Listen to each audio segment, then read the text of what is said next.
Je commencerai par remercier comme tous les autres, Claudia, José, et puis la Fondation pour cette organisation. C'est pas facile de passer avec une Grégoire. Et l'objet de ma présentation est, si je puis dire, terre à terre. Comment fait-on face à l'afflux de cadavres en temps d'épidémie? Comment gère-t-on les corps morts, pratiquement donc localement, et avec quelles conséquences sociales et politiques? Le cas que je vais décrire est celui de la grippe espagnole de 1918-1919 en France, et en particulier les cas de deux villes, Grenoble et Paris, qui se singularisent parmi les nombreuses archives municipales et locales que j'ai pu. À travers cet objet, l'ambition est de traiter une question principale. Quel est le rôle du sort des cadavres dans la dynamique de crise sanitaire et en l'occurrence épidémique? Et par crise, je reprends un peu les théorisations d'Aubry, j'entends la dynamique de débordement du régime normal de gestion d'une activité qui provoque le recours à des acteurs non spécialistes et une publicisation des défaillances et donc des critiques politiques. Ici, quand la gestion des morts n'est plus assurée par les services compétents, c'est-à-dire quand les pompes funèbres sont débordées par les cadavres, il y a un risque de provoquer le scandale. Un mot sur les parallèles avec notre actualité. Je vais revenir rapidement. La mortalité et la surmortalité, surtout, plus que la gestion des morts, ont dominé l'actualité politique et médiatique de la Covid. On a vu déferler une avalanche de chiffres et de quantifications produits par les États, par les agences, certaines disciplines scientifiques. Ces chiffres de mortalité ont acquis le statut de compas de l'action publique pour justifier les mesures politiques et sanitaires de confinement, notamment. De manière plus discrète et localisée dans la presse, des reportages, des photographies, des témoignages ont montré un autre aspect de la pandémie, de la mort, l'ouverture de nouveaux cimetières ou leur extension de New York à Manaus, la mise en service de salles mortuaires temporaires, de Rungis à la patinoire de Madrid, le désarroi des travailleurs des pompes funèbres, soumis à des cadences inédites, celui des proches face à des procédures accélérées d'inhumation jugées inhumaines. Au fond, ce qui ressort avec la Covid, c'est l'idée d'une mortalité toujours politique contrastant avec une mort et une gestion de la mort d'ordre davantage privé, invisibilisée, tue. Et c'est cette idée que je veux discuter dans le cadre de la grippe de 18 dans ce projet, en reprenant une hypothèse fournie par d'autres. La gestion des morts est bien une affaire éminemment publique et politique. Je me rappellerai que deux exemples. D'abord, celui de crise récente de canicule à Chicago en 1995, à Paris en 2003, où la crise est justement venue du scandale du sort des victimes des fortes chaleurs. Les cadavres sont restés dans l'attente de sépulture, ce qui a déclenché la crise politique, par exemple en France en 2003, après les débordements des prestataires privés ou des services publics. Ce sont des seuils d'intolérables qui ont été franchis, médiatisés, et qui ont provoqué la critique de la gestion par les services et du politique. Le second exemple, qui se rapproche davantage de mon objet de ma période, est fourni par l'historiographie. Toute une série d'enquêtes portant sur la période d'un long 19e siècle, pour aller vite, a montré une conquête de l'administration de la mort, devenue un service public de plus en plus laïcisé au début du XXe siècle. Cette conquête a été politique et sociale. Il s'agit de combattre la mainmise des cultes sur le passage de vie à trépas. Il s'agit de lutter contre les inégalités de traitement entre les plus riches, enterrés en grande pompe, notamment en première classe, et les sans-grades, ou indirectement en hygiénisant les cimetières de plus en plus éloignés des centres urbains. J'en viens donc à mon étude historique et aux questions que je veux traiter au ras du sol. Comment l'ensemble des morts a été géré localement en 1918 pendant la grippe? En quoi la gestion des cadavres par les autorités civiles revêt-il une dimension pratique et surtout politique? Et quelles conséquences sur l'expérience et la mémoire de l'événement épidémique? On va encore faire un détour en parlant du contexte de la Grande Guerre qui est si important pour comprendre la grippe de 18 et localiser mes deux cas.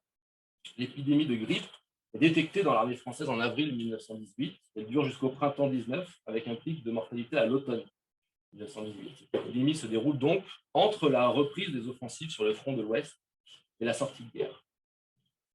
Ce contexte va avoir des effets en particulier sur aussi la production des statistiques de mortalité de l'épidémie, qui sont éminemment incomplètes. À l'issue du conflit et de l'épidémie, y compris pour des raisons d'identification de l'étiologie de la maladie, aucun décompte ne permet d'arrêter précisément le nombre de morts de la grippe en France. C'est ça aussi qui fait que l'apparition de la mort dans les rues au cours des convois va avoir une importance. Second point d'importance, et c'est pour localiser mes deux exemples, les effets différenciés de cette guerre sur l'expérience de la mort des militaires et des civils. 1,4 million de morts surviennent, en très grande majorité au front. Et la gestion des morts militaires reste confinée aux zones. À l'arrière, l'expérience de la mort diffère finalement assez peu de l'avant-guerre pour les civils, d'après les études de référence, comme celle que nous avons à droite. Au fond, la gestion des morts civiles reste largement tributaire des transformations récentes du XIXe siècle, même si évidemment les services de pompes funèbres sont désorganisés à cause de la mobilisation du personnel. Cette situation d'avant-guerre est marquée par la laïcisation de la gestion des morts et l'essor d'un service public des pompes funèbres, après la loi de décembre 1900. Ce sont les municipalités qui prennent en charge, directement ou non, on procède alors à une adjudication à une entreprise privée, la gestion du service extérieur, du lieu de culte à l'inhumation. Et puis, on a aussi un autre mouvement qui est important au XIXe siècle, c'est un agrandissement et la création de nouveaux cimetières intramuros, puis à leur déplacement extramuros, qui va avoir ce nouveau paysage de la mort et de la localisation des cimetières va avoir un effet, évidemment, sur la gestion d'une crise, comme celle des 1910. C'est donc dans ce contexte que l'on peut étudier la gestion des morts dans deux cités. D'une part, Grenoble, avec un échec d'une prise en charge de l'afflux des morts, menant à un scandale politique, et de l'autre, Paris, qui parvient à faire face. Les multiples autres cas que j'ai pu rencontrer dans les archives oscillent finalement entre ces deux. Donc, commençons par le cas de Grenoble. Les données statistiques récoltées donnent une idée de l'ampleur du défi auquel font face les autorités locales à l'automne. Inhumation et mortalité atteignent des niveaux inégalés. La hausse de la mortalité est continue jusque vers le 25 octobre, avant de reculer, mais sans disparaître en novembre. Tous lieux d'origine confondus, le nombre des inhumations est multiplié par 10 en octobre 1918 par rapport à l'année précédente. Comment faire face? Ce schéma trop complexe, mais c'est aussi un travail finalement, précise la chronologie du débordement rapide du service des pompes funèbres grenoblois, délégué à une entreprise privée, dans le cadre de Grenoble, depuis 1900. Les autorités sanitaires départementales alertent sur l'épidémie dès le début du mois d'octobre. Quasi simultanément, dès le 10 octobre, le concessionnaire privé donc annonce à la mairie qu'il ne peut gérer et en appelle à son intercession auprès des militaires pour obtenir des personnels. À partir du 14 octobre, les plaintes en interne remontent des hôpitaux à la mairie dénonçant l'amoncellement des corps dans les locaux sans enlèvement par les pompiers. S'ensuit une violente campagne de dénonciation dans la presse locale socialiste. Malgré des arrêtés cherchant à juguler l'épidémie à partir du 21 octobre et à accélérer les inhumations, jusqu'à supprimer le passage par l'église, les plaintes ne cessent contre la mairie, y compris par la préfecture, qui dénonce une gabégie. Le 27 octobre, cette même préfecture lance une commission d'enquête à l'encontre de la mairie de Grenoble. À la mi-novembre, la mairie doit justifier publiquement de son action au conseil municipal, même si finalement aucune sanction ne semble intervenir. Les reproches sont violents et je vous en donne un exemple. Qui sont en interne. Je vous ai parlé des courriers répétés des hôpitaux civils de Grenoble, notamment dans des lettres du 14 et du 24 octobre, qui menacent même de rendre publique la situation dans la presse si rien n'est fait le jour même. Vous voyez, à la... Dans le même temps, vous avez le journaliste socialiste et pacifiste Jean-Louis Chassenet, qui écrit donc dans Le Droit du peuple, qui sera lui-même futur conseiller municipal de Grenoble et député militaire, et qui couvre la situation avec virulence par la voix de son rédacteur en chef et donc aussi du courrier des lecteurs qui sont retransmis dans le journal. Je vous laisse lire, mais vous voyez qu'il ne va pas avec le dos de lecteur. Quelques mois plus tard, le concessionnaire perdra l'adjudication qui est remise à une autre entreprise privée, les pompes funèbres générales de France, qui existent encore aujourd'hui, évidemment. Et alors, l'adjudicataire de la morgue de Rungis. Et puis, c'est finalement au début des années 20 qu'à la suite de débats, il y aura une municipalisation directe du service, y compris en rappelant le précédent de l'échec de la prise en charge des morts pendant l'épidémie de 18. C'est donc, à partir de ces archives locales, un véritable scandale sanitaire que l'on voit s'étendre, en est même, il est bref, quelques semaines dans l'espace public de cette ville d'Isère. Le cas de Paris diffère radicalement. Pourtant, l'évolution de la mortalité est aussi exceptionnelle à l'automne et l'hiver 1918-1919, donnant lieu à une activité inédite pour les services, ne serait-ce s'imaginer que 10 000 inhumations qui sont réalisées simplement pour le mois d'octobre. Je vous laisse prendre connaissance de ces données qui donnent aussi l'importance, dans ce cas-là, aussi de la durée de la crise qui s'étend aussi pendant l'hiver 1918-1919. La gestion des pompes funèbres à Paris est de la responsabilité de la préfecture de la Seine. Dès septembre 18, les services et la hiérarchie enregistrent les données d'activité et réagissent pour s'adapter à une situation décidément inédite. Le service municipal des pompes funèbres, situé dans son usine de la mort, qui est le 104 de la rue d'Aubervilliers, que vous connaissez sans doute comme un lieu culturel, le grand lieu municipal de gestion de la mort à Paris, fort de centaines d'employés, est la pièce maîtresse de cette histoire. Le relevé des notes du secrétaire général de la préfecture, je les ai notées juste pour vous donner un petit peu la fréquence, et c'est encore des extraits, indique les ajustements quasi quotidiens pour prendre la mesure du problème. Gestion du personnel de service, qui est étendu, recrutement d'agents auprès des militaires et des autres services de main-d'œuvre, changement dans la qualité et l'offre de convois, moins de chevaux, moins de tentures, jusqu'au premier usage d'automobiles qui sont traités par l'American Red Cross. Modification de la qualité des cercueils, on passe du chêne au peuplier. Contrat avec des entreprises privées de reconversion de l'aviation pour se procurer du bois. Tout est mobilisé pour faire face au cours de ce mois d'octobre. Cette tension, cette adaptation ne sont pas sans heurts pour les employés. Et voici un exemple assez unique, en tout cas dans les archives que j'ai consultées, justement des tensions qui s'abattent sur les employés. Mes chers parents, je ne sais plus du tout si nous pourrons aller à Lozère samedi et dimanche, comme d'habitude. Le service est sur les dents. Certains bureaux veillent jusqu'à 2 h du matin. Et j'ai dû, hier, faire un remplacement jusqu'à 10 h 30 du soir. Aujourd'hui, ce sera pareil. Je ne sais pas ce qui m'attend demain et dimanche, car je remplace les collègues qui, eux, ne me remplacent jamais. Dans ces conditions, mon voyage de Lozère me paraît compromis. Le chiffre journalier des services est d'environ 490. Il a été jusqu'à 498, ce qui est formidable. Le plus fort connu était 496, le 13-12-1889. C'était lors de la dernière grande pandémie de grippe. On m'emploie le soir à la livraison, travail résolument fastidieux et pointilleux qui me crispe, et cela ne me décharge pas de mon travail normal, qui augmente dans des proportions inquiétantes. Et je vous laisse lire la fin de remerciements.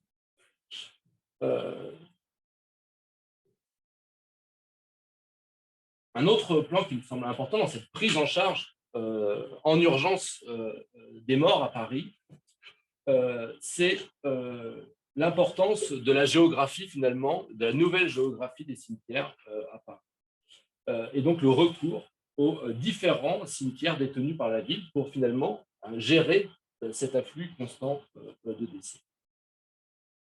Et ce que l'on voit apparaître, et je vais peut-être détailler un instant, c'est l'exportation massive des cadavres dans les banlieues proches où se situent les nouveaux cimetières qui ont été créés au XIXe siècle. Et ce sont eux qui vont absorber, notamment en octobre, les presque 10 000 inhumations. Ce que vous voyez, c'est donc en haut à droite les anciens cimetières, les vieux cimetières, y compris ceux qui ont été créés au début du XIXe siècle, comme le Père-Lachaise, etc., qui vont accueillir, vous voyez, un certain nombre des inhumations, notamment en 1918. Mais ce que vous voyez, c'est que les maximums qui sont atteints par ces anciens cimetières sont finalement extrêmement marginaux par rapport à l'autre graphique qui vous présente ces nouveaux cimetières de Bagneux, d'Ivry parisien, de Pantin ou de Saint-Ouen, qui, eux, vont prendre l'essentiel des corps des décédés, notamment durant l'épidémie.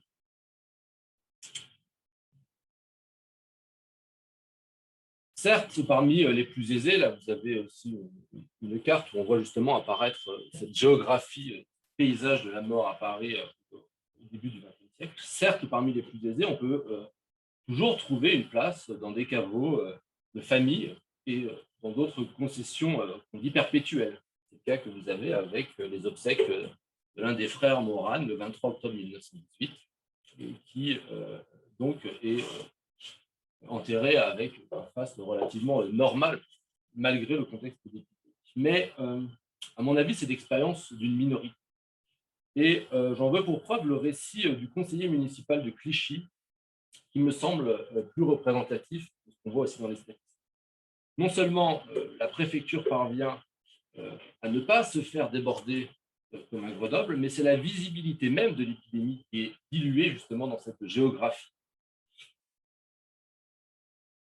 Vendredi 1er novembre, aujourd'hui ont été célébrées les obsèques de ma filleule, Joséphine Laporte, décédée de la grippe à l'âge de 32 ans, laissant 2 petits orphelins, le père étant disparu depuis le 22 septembre 1914. Je m'excuse de ce fait personnel, mais je tiens à montrer par le récit qui suit quelle est la violence de l'épidémie à Paris.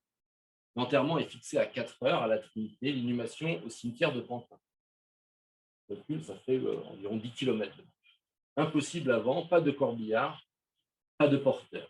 Il est 7 heures quand nous arrivons dans l'immense métropole qu'il faut traverser dans toute sa longueur. C'est la nuit noire, très noire. Le sifflet des trains nous révèle que nous longeons la ligne de l'Est. Enfin, des lumières, une alignée de fosses prêtes, des hommes en bras de chemise. Nous suivons le cercueil porté à bras, précédé d'un homme avec un falot qui jette des lueurs lugubres et dansantes. D'autres enterrements suivent, paraît-il. Il est 8 heures maintenant, et il faut retraverser la ville des morts qui paraît plus lugubre et plus froide. Ce que je trouve intéressant, encore une fois, c'est à la fois, on voit d'une certaine manière, en creux, cette organisation industrielle finalement de la gestion, y compris en ayant des fosses toutes prêtes qui ont été creusées, qui vont permettre d'absorber le choc de cette épidémie. Et en même temps, cette invisibilisation qui est aussi pour les proches, qui passent un peu comme des fantômes au travers de la ville pour accompagner leurs défunts. J'en arrive à ma conclusion, quelques mots. Il est du temps. L'objet gestion des morts me semble intéressant parce qu'il permet d'éviter plusieurs obstacles à l'analyse d'une épidémie et à fortiori d'une pandémie. Le premier est de se focaliser sur la mortalité directement provoquée par une maladie. Est-ce bien de la Covid ou de la grippe en 1918 dont sont morts les victimes? Avec la gestion des morts, on travaille sur un stock qu'il faut gérer. Peu importe la cause des décès, c'est le débordement potentiel, même local, qui risque de créer le scandale local, voire national, plutôt que la ville soit la capitale. Le second obstacle, à mon avis, c'est de penser l'événement épidémique comme un phénomène territorialement uniforme, que ce soit dans l'exposition à la maladie ou dans la gestion, en particulier au niveau national. Je pense que c'est apparu assez flagrant avec la Covid. Comme si on avait affaire à un phénomène similaire dans la population, comme si les ressources pour la gérer étaient également réparties. Or, la crise dans la gestion des morts permet de rappeler que l'expérience d'une pandémie reste toujours morcelée, temporellement et géographiquement. Et je terminerai en disant que le cas que je présente montre, je crois, la volonté politique dans certains espaces cruciaux comme une capitale de préserver à tout prix les rites de gestion des défunts pour éviter la crise. Or, cette volonté est rendue possible par des structures pérennes et rodées, faisant de la gestion des cadavres un service public à part entière, moins dépendant de la conjoncture des événements que des prestataires privés, comme dans le cas de Grenoble. Je vous remercie. J'espère ne pas avoir trop changé.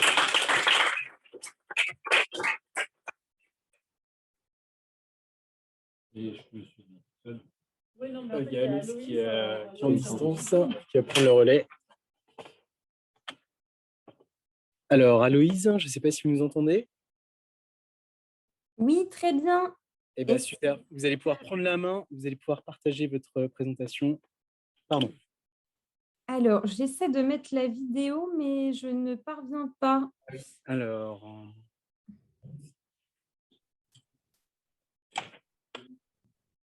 Voilà, je pense que c'est mieux comme ça, on vous voit. Vous me voyez? Bon, bah écoutez, c'est parfait. Alors, je suis désolée, j'ai une rhinopharyngite. Je vais lutter pour ne pas tousser. J'espère que vous m'entendez bien.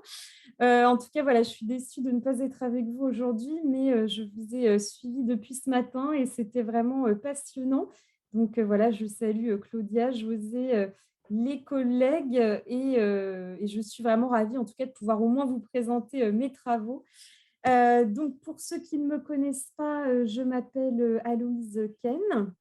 Je suis maître de conférence en droit privé et j'ai soutenu une thèse intitulée Le contrat portant sur le corps humain, laquelle vient d'être publiée aux éditions Marais-Martin.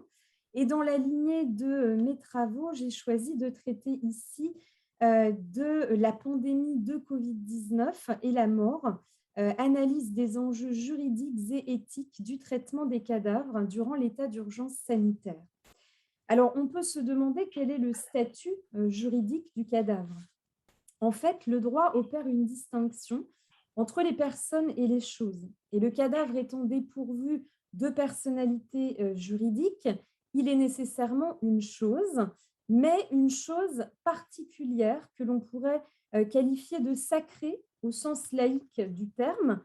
Et pourtant, ce n'est que très récemment, par l'adoption d'une loi du 21 décembre 2008, que le respect dû au cadavre a été consacré dans notre Code civil à l'article 16-1-1. Il prévoit que le respect dû au corps humain ne cesse pas avec la mort. Les restes des personnes décédées, y compris les cendres de celles dont le corps a donné lieu à crémation, doivent être traités avec respect, dignité et décence. Et ce sont précisément ces dispositions qui ont été mises à mal durant la pandémie de Covid-19, particulièrement à compter de l'instauration de l'état d'urgence sanitaire. Alors, qu'est-ce que l'état d'urgence sanitaire? Eh bien, il s'agit d'un dispositif inédit instauré par une loi du 23 mars 2020 pour cause de catastrophes sanitaires mettant en péril par sa nature et sa gravité la santé de la population. Et ce dispositif a apporté de nombreuses restrictions s'agissant des rituels et des cérémonies funéraires de nature à porter atteinte au respect, à la dignité et à la décence qui sont dus au cadavre.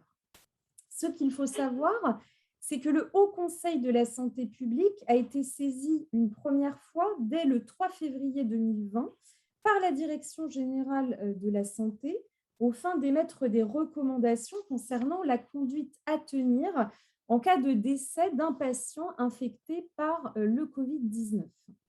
Et dans son avis rendu en urgence le 18 février 2020, le Haut Conseil de la santé publique n'a pas eu d'autre choix que de se baser sur les recommandations qu'il avait formulées en 2009 à l'occasion de la pandémie due au virus H1N1.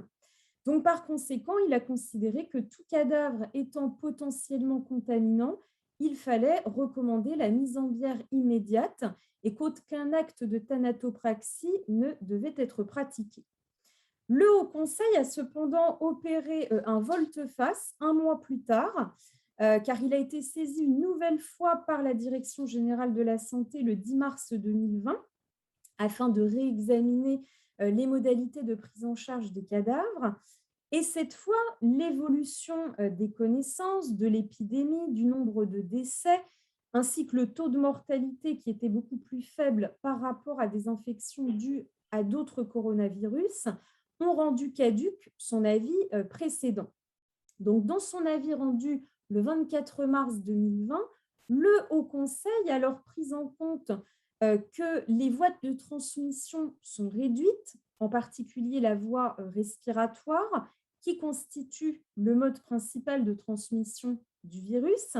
Et au terme de ces nouvelles recommandations, s'il a réitéré l'interdiction de pratiquer des actes de thanatopraxie, il a cette fois fait état de l'absence de nécessité d'une mise en bière immédiate.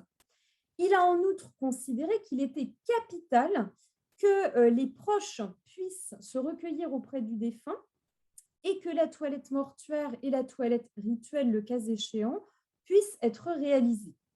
Mais malgré la clarté et la fermeté du propos du Haut Conseil de la santé publique, force est de constater que le gouvernement n'a pas suivi ces recommandations actualisées. En effet, un décret du 1er avril 2020 a rendu obligatoire jusqu'au 30 avril la mise en bière immédiate pour tous les défunts atteints ou probablement atteints du Covid-19 au moment de leur décès, interdisant par conséquent aux proches de se recueillir une dernière fois auprès du défunt. Le règlement est également allé encore plus loin en interdisant la pratique de la toilette mortuaire pour tous les défunts donc atteints ou probablement atteints du Covid-19 et en interdisant les soins de thanatopraxie sur le corps de toute personne décédée, quelle que soit la cause de son décès. Par décret du 30 avril 2020, l'interdiction des soins de conservation a été rendue pérenne pour les défunts probablement atteints ou atteints du Covid-19 et la mise en bière immédiate a également été maintenue pour ces derniers. La toilette mortuaire, en revanche, était autorisée et un décret du 29 octobre 2020 a maintenu ces dispositions, lesquelles devaient s'appliquer jusqu'au 16 mars 2021. Cependant, le Conseil d'État a censuré les dispositions du décret du 1er avril 2020 par un arrêt en date du 22 décembre 2020. En vertu du principe de proportionnalité qui impose au juge de contrôler que l'atteinte qui a été portée aux libertés fondamentales n'est pas disproportionnée, le Conseil d'État a considéré que les dispositions de ce décret ont porté une atteinte manifestement disproportionnée au droit à une vie privée et familiale normale en raison de leur caractère général et absolu. Donc, cette décision du Conseil d'État, elle a conduit à l'adoption d'un décret du 21 janvier 2021, lequel a alors permis aux médecins qui constatent le décès de réaliser un test antigénique pour détecter le virus afin d'orienter la prise en charge du cadavre et la présentation du défunt à la famille et aux proches a enfin été autorisée. Le corps du défunt peut aussi être mis en bière sans contrainte de délai et en présence de la personne ayant qualité pour pourvoir aux funérailles. L'interdiction de tous les soins de conservation invasifs a quant à elle uniquement été maintenue à l'encontre des corps des défunts dont le décès est survenu moins de 10 jours après la date des premiers signes cliniques ou la date du test positif. Et donc, il s'ensuit que les défunts dont le décès survient plus de 10 jours après ne sont plus considérés comme potentiellement contagieux et bénéficient des mêmes dispositions que les autres défunts. Alors, dans un premier temps, on peut se demander si cette stigmatisation des cadavres et ces interdictions faites aux proches ont véritablement été utiles.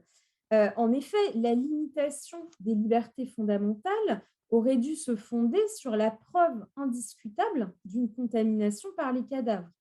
Or, on a observé le phénomène inverse et le Haut Conseil de la santé publique a conforté sa position dans son avis du 30 novembre 2020 en soulignant que dans une étude américaine menée en mars 2020 sur 225 autopsies de patients Covid, qui avait impliqué 675 intervenants équipés de protection adaptée, une seule contamination avait été rapportée et en plus probablement non liée à l'autopsie elle-même. Dans un deuxième temps, on ne peut malheureusement que constater la portée des conséquences humaines relatives au bouleversement des rituels et cérémonies funéraires. En effet, les personnes ont tout d'abord été dans l'impossibilité d'accompagner leurs proches dans leurs derniers instants, que ce soit en réanimation ou en EHPAD, ce qui a pu entraîner une intense souffrance. Ensuite, les personnes endeuillées n'ont pas pu voir le corps du défunt mis en bière donc immédiatement. Et l'interdiction de voir le cadavre porte déjà atteinte au respect qui lui est dû et peut avoir de lourdes conséquences psychiques pour les personnes entraînant des deuils pathologiques. Les funérailles, en tant qu'hommage rendu aux défunts, ont également été largement perturbées dans leur déroulement en restreignant drastiquement les regroupements dans les établissements de culte et les cimetières, puisque seule la famille proche a été autorisée à participer aux funérailles. Donc, il est vraiment dérangeant que les pouvoirs publics aient pris de telles injonctions, alors que le deuil est justement un enjeu de santé globale qui a touché une part importante de la population. Dans un troisième temps, on peut observer les conséquences souvent méconnues sur les utilités sociales du cadavre, notamment sur le prélèvement d'organes post-mortem, et le don du corps à la science. Alors, s'agissant du prélèvement d'organes et de tissus sur personnes décédées, l'état d'urgence sanitaire a eu de lourdes conséquences. Le 17 mars 2020, si l'Agence de la biomédecine a recommandé de poursuivre l'activité de greffe pour tous les organes vitaux, elle a en revanche préconisé de suspendre l'activité de greffe rénale du 18 mars au 11 mai 2020. Et pendant cette période, seules les greffes rénales pédiatriques et celles combinées à un autre organe se sont poursuivies. Et donc, par conséquent, l'état de santé des patients sous dialyse s'est aggravé et la greffe n'est pas arrivée à temps. Donc, les décès parmi les candidats en attente ont été enregistrés avec une hausse de 16% par rapport à 2019. En plus, la mise en bière immédiate pour tous les défunts atteints ou soupçonnés d'être atteints du Covid-19 à partir du 1er avril 2020 a nécessairement compliqué les prélèvements d'organes. Et chez ces défunts, le prélèvement n'est toujours pas possible puisque un test PCR est systématiquement réalisé chez les candidats d'honneur et il est procédé à la recherche d'un contact avec une personne infectée au cours des 28 jours précédant le prélèvement. S'agissant du don du corps à la science, lorsque de son vivant, une personne a manifesté sa volonté de faire don de son corps à la science après son décès, le cadavre revêt une utilité pédagogique pour les étudiants en médecine. Cependant, durant le premier confinement, les 28 centres de dons du corps en France ont été fermés et il a été conseillé aux familles de choisir des funérailles classiques, inhumation ou crémation. Et de surcroît, le décret du 1er avril 2020 a par conséquent empêché le don des corps à la science pour les personnes donc décédées du Covid ou probablement. Donc, quelle analyse pouvons-nous faire de ces injonctions aux conséquences graves et irréversibles? Eh bien, cette atteinte d'un état omnipotent peut s'analyser comme un biopouvoir, c'est-à-dire une gouvernance des corps par l'État. Alors, le biopouvoir est un néologisme inventé par le philosophe Michel Foucault dans les années 70 pour désigner le pouvoir de l'État sur le corps des individus. Et cette étude a révélé un ordre public funéraire fondé sur un hygiénisme exacerbé. Néanmoins, cette analyse sur le traitement des cadavres est révélatrice d'un mouvement plus large auquel sont en prise les vivants, que ce soit par le confinement, le port du masque, l'instauration d'un couvre-feu ou encore l'obligation vaccinale. Et on peut d'ailleurs s'interroger sur les limites de ce biopouvoir. En l'espèce, l'analyse du traitement des cadavres permet de comprendre que le biopouvoir peut aussi prendre la forme d'un thanatopouvoir, passant donc d'un pouvoir de décision sur la vie à un pouvoir de décision sur la mort. Et si le thanatopouvoir pourrait être compris comme le pouvoir de torturer ou de mettre à mort les citoyens, le pouvoir sur la mort doit ici être compris dans les formes de son autonomisation vis-à-vis du pouvoir sur la vie, comme un champ autonome gérant des politiques publiques relatives à la mort et à la gestion des cadavres. Donc, cette étude révèle également la manière dont la crise sanitaire a profondément bouleversé le statut du cadavre. Elle questionne son droit à la dignité, alors que le corps a pu être associé dans l'imaginaire à un déchet médical qu'il faut manipuler avec précaution pour ne pas contaminer les vivants, et le cadavre a dès lors été perçu comme une menace pour les vivants. La présente étude est en effet bien plus riche qu'il n'y paraît au premier abord, c'est-à-dire qu'elle porte en elle les leçons nous invitant à dépasser cette analyse du traitement des cadavres en démontrant par une démarche de systématisation le traitement qui est réservé à l'homme de manière globale. Cette déshumanisation, et j'en terminerai par là, de la dépouille humaine a entraîné de facto un traitement contraire à l'article 16-1-1 du Code civil. Et on peut alors considérer que l'homme est un animal dans le règne du biopouvoir. Qu'il s'agisse du traitement qui a été réservé aux cadavres ou de l'isolement qui a été imposé aux personnes âgées ou en fin de vie, on peut en effet parler de traitements bestiaux appliqués à l'homme. En droit civil, les morts ne sont plus des personnes, mais elles l'ont été, ce qui suffit à fonder le respect de la dépouille mortelle sur le principe de la dignité humaine. Le droit est par nature anthropocentré, ce qui fait qu'il est fait par l'homme et pour l'homme, et le droit animal n'échappe pas à la règle. L'animal a d'abord été appréhendé juridiquement au titre de son utilité pour l'homme, et c'est donc tout naturellement que l'animal a été juridiquement réifié, considéré par le droit comme une chose au service de l'homme. Et dans le même ordre d'idées, le biopouvoir réifie l'homme. Le biopouvoir animalise l'homme, tout comme le thanatopouvoir déshumanise le cadavre. Et donc l'animal est une chose au service de l'homme, et un raisonnement par analogie permet de comprendre que l'homme est une chose au service de l'État, lequel exerce sur lui son biopouvoir et sur son cadavre son thanatopouvoir.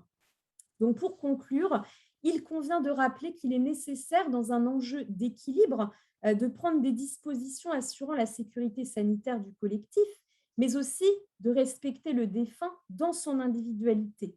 Et cette analyse permet de saisir le rapport de pouvoir noué entre les individus et l'État, mais aussi de mesurer l'étendue des effets de la mise en œuvre de ces règles exceptionnelles, notamment sur les droits et libertés des vivants qui pleurent leur mort. Et comme tout est affaire de volonté politique, il nous reste désormais à observer si le thanatopouvoir prendra en compte ces recommandations dans la mise en œuvre de ces prochaines mesures. Je vous remercie de votre attention.